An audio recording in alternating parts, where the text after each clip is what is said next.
সারা দেশে আমি ঘুরছি।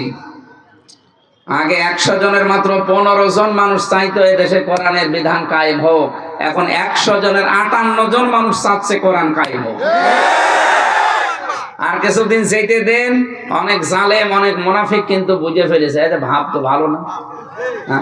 এই মাত্র 4 মাসের ভেতরে 15 থেকে 58 হয়ে গেছে। আর কিছুদিন হলে তো আমাদের শয়তানি করাই বন্ধ হয়ে যাবে। এই জন্য অনেক শয়তান এখন উঠে পড়ে লেগেছে, না আর কিছু দরকার নেই, তাড়াতাড়ি আমাদের চেয়ার দিন। 3732 জন মানুষ জীবন দিয়েছে আপনাকে চেয়ার দেওয়ার জন্য।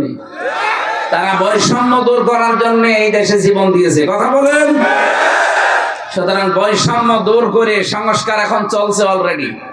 আমরা চাই যারা দায়িত্বে আছেন একটা সম্মানজনক সময় নিয়ে তাড়াতাড়ি সংস্কার করে। 1628টা চেয়ার ছিল এই দেশে, একটা চেয়ারেও যেন জালেমরা না থাকে। সবগুলো থেকে ওদেরকে নামান। নতুন যারা বৈষম্যের শিকার ছিল এতদিন, আপনার কারণে যারা উপরে চেয়ারে উঠতে পারে নাই। আপনাদের এই লোকের বক্তব্য একদিন শুনছিলাম, উনি বলছে আপনারা এই ভগবানের কাছে কিছু চাচ্ছেন, আমার জন্য কিছু চাই, এটা বলছিল না? এই কথা বললে তার ঈমান থাকে? আল্লাহ যেটা পারে ওইটা অন্য কেউ পারে, এই বিশ্বাস করার নাম শিরিক। আর শিরিক যারা করে তারা মুশরিক। মুশরিক মরে গেলে বিনা হিসাবে বিনা বিচারে জাহান্নাম। এগুলো সব আমি বানিয়ে বললাম? আল্লাহ যা পারে ওইটা অন্য কেউ পারে, বিশ্বাস করার নাম শিরিক। শিরিক যারা করে তারা মুশরিক। মুশরিক মরে গেলে কোনো বিচার নেই, হিসাবও আল্লাহ নেবে না। ইন্নাহু মান ইউশরিক বিল্লাহ ফাকাদ হারামাল্লাহু আলাইহিল জান্নাহ ওয়া মাওয়াহুন নার। যারা শিরিক করে তাদের জন্য জান্নাত হারাম আর জাহান্নাম ওয়াজিব। যেন এই লোকটা যে শিরিক করেছে এ আবার ফতোয়া নেওয়া লাগবে? তার নিজের মুখের কথা না যে আপনারা চাচ্ছেন ভগবানের কাছে আমার জন্য কিছু চাবেন। আরে ভগবান আপনাকে কি দেবে? বলো না আল্লাহ যেটা পারে ওইটা অন্য কেউ পারে, বিশ্বাস করলে আপনি মুশরিক হয়ে যাবেন। ফসলে বরকত হয়, আর তাদের নেত্রী এই কথা শোনায় যে মা দুর্গা গজে চড়িয়ে এসেছে, এই জন্য ফসলের বরকত হয়েছে। তাহলে দলের নেতা নেত্রী যারা মুশরিক, অনুসারী গুলো এরকম মুশরিক। এই জন্য এরকম কষ্ট দিতে। আমার মনে হয় 3 বছরে আমি যাদের পেয়েছি, আমার এই ফাঁসির কন্টের সেলের সামনে 24 ঘন্টা 2 জন করে বসিয়ে রাখত, সিসি ক্যামেরা দিয়ে 2 জন। তা মুসলমান দিলে তো হয়, দেবদুলাল, সুব্রত, অসিত কুমার, রায় ঘোষ, এই মানুষ তো সব মুসলমান। এদেরকে বসিয়ে রাখতো। ওর কাছে তো আর আলেম জালেম নেই। আর এমনি তো ও তো আলেমদের উপরে এমনি তো খেপা। আর এরকম মানুষ দেখে দেখে আমাদের ডিউটিতে পাঠাতো। তার কাছে না যায় একটা যায় নামাজের কথা বলা, না যায় একটু অজু করবো ভাই বলা, ও তো অজু বোঝে না।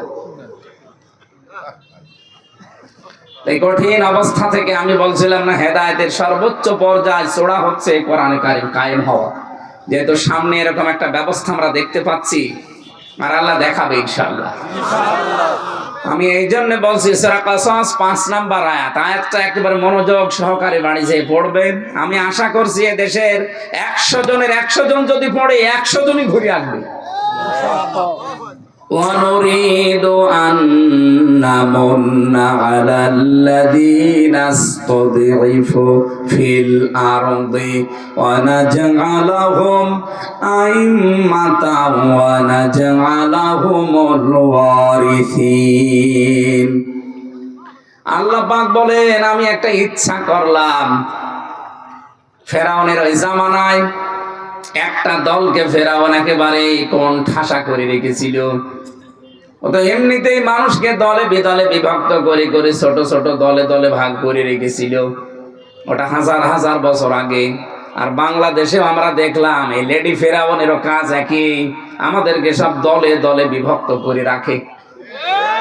এ দেখে দেখেন এখন টুপিওয়ালাদের ভেতর মানুষ যত তার সাথে দল বেশি।